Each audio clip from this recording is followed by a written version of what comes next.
우리는 누구나 사랑을 하며 살아갑니다. 가족일 수도 있고, 이웃일 수도 있고, 친구일 수도 있고, 혹은 반려동물일 수도 있습니다. 심장을 꺼내도 좋을 만큼 좋은 연인일 수도 있겠죠. 어찌됐든 중요한 건 우리는 누구나 사랑을 하면서 살아간다는 겁니다. 하지만 사랑에 대해서 아느냐라고 물으면 명확하게 대답할 수 있는 사람은 아마도 없을 겁니다. 여러 가지 대답들을 내놓을 수는 있습니다. 사랑이란 이런 겁니다. 사랑이란 저런 겁니다. 이런 것이 사랑입니다. 그러나 우리는 그 누구도 사랑에 대해서 정확한 정답을 내놓을 수는 없습니다. 그래서 오늘 성경도 말합니다. 사랑을 알면 하나님을 안다가 아니라 사랑하는 자마다 하나님께서 나왔고 하나님을 안다고 말입니다. 물론 이 말씀은 당시 많은 미혹해하는 다른 것들에 대해서 진정한 그리스도인이라면 이렇게 살아야 됩니다라는 지침으로서 한 설교의 일부분입니다.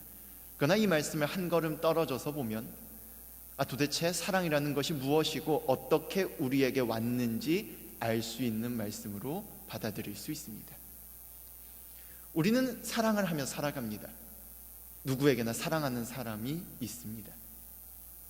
그런데 오늘 성경은 당연한 이것에 대해서 이렇게 말합니다. 사랑하는 자마다 하나님께서 나왔고 하나님을 안다고요. 우리는 정말로 하나님을 알고 있습니까? 사랑을 하면서 살고 있습니까? 도대체 사랑이 무엇이기에 사랑을 하면 하나님을 안다고 말합니까? 아까도 말씀드렸듯이 우리는 사랑을 모릅니다. 다만 할 수 있을 뿐입니다. 사랑은 우리에게 속한 것이 아니기 때문입니다. 사랑은 하나님에게서부터 왔고 그저 갑자기 시작돼서 끈질기게 우리 안에서 이어져 가며 불어나고 강해져 갈 뿐입니다. 우리는 사랑에 대해서 여러 가지 이야기를 나누지만 우리가 확신할 수 있는 것은 딱 한 가지 뿐입니다. 이것은 오늘 말씀의 뒷부분과도 연관이 있습니다. 바로 사랑은 포기할 수 없다는 겁니다. 포기하기 싫다는 겁니다. 사랑은 우리에게 속하지 않았기 때문에 우리는 끊임없이 포기하고 싶어집니다. 힘듭니다. 어렵습니다. 전달되지 않을 것 같을 때, 다시 돌아오지 않을 것만 같을 때 우리는 포기하고 싶은 순간을 맞이합니다. 그러나 우리는 누구나 알고 있습니다. 그것을 포기하고 싶지 않다는 것입니다. 사랑은 바로 그 지점에 있습니다. 하나님이 우리에게 보여주신 사랑이라는 것은 바로 그 지점에 있습니다. 독생자를 보내셔서 세상의 약한 이들, 배척당하는 이들을 사랑하게 하시고 그들에게 다가가게 하셨습니다. 아니요, 우리의 고백에 따르면 육신을 입고 직접 찾아오셔서 사랑으로 다가와 주셨습니다.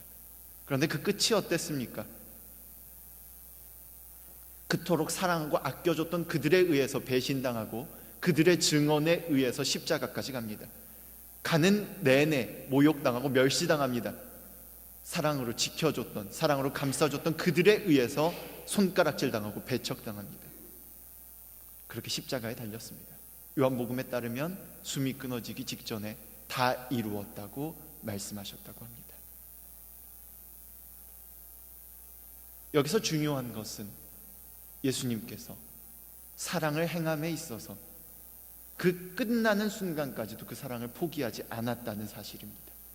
십자가에 달리는 그 순간에 다 이루었다고 말하는 그것은 구원을 다 이루었다는 뜻이기도 하지만 온전한 사랑을 세상에 선언했다는 뜻이기도 합니다. 사랑은 우리에게 속하지 않았습니다. 우리는 사랑을 알 수 없습니다. 우리는 온전한 사랑을 행할 수도 없습니다. 끝까지 포기하지 않는 사랑이란 것은 인류가 처음부터 끝까지 지금까지도 환상으로 품고 있는 사랑입니다. 그렇기 때문에 종교적인 고백, 신앙 고백은 고독 안에 있고 그 끝없는 사랑, 배척당하는 안에서도 사랑할 수밖에 없는 그 사랑 안에 진리가 담겨 있습니다. 오늘 성경은 말합니다.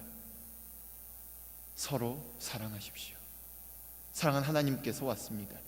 우리가 서로 사랑할 때 하나님이 그곳에 와 계십니다. 사랑을 알 수 있다는 말은 한마디도 하지 않습니다.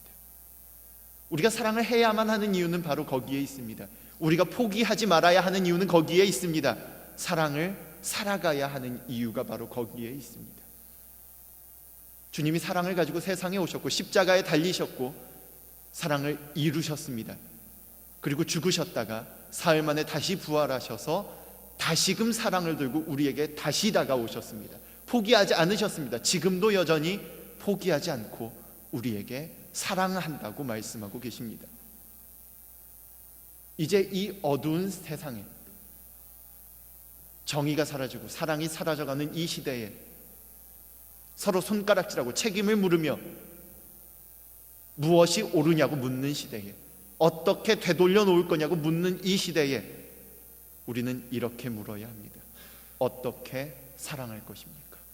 어떻게 사랑을 살아갈 수 있을 것입니까? 어둠 안에 있는 저들에게, 사랑을 잃어버린 저들에게 다시금 하나님이 하셨듯이, 예수가 우리에게 하셨듯이 사랑을 들고 사랑을 살면서 다가갈 수 있을 것입니까? 어떻게 사랑을 살 수 있을까요?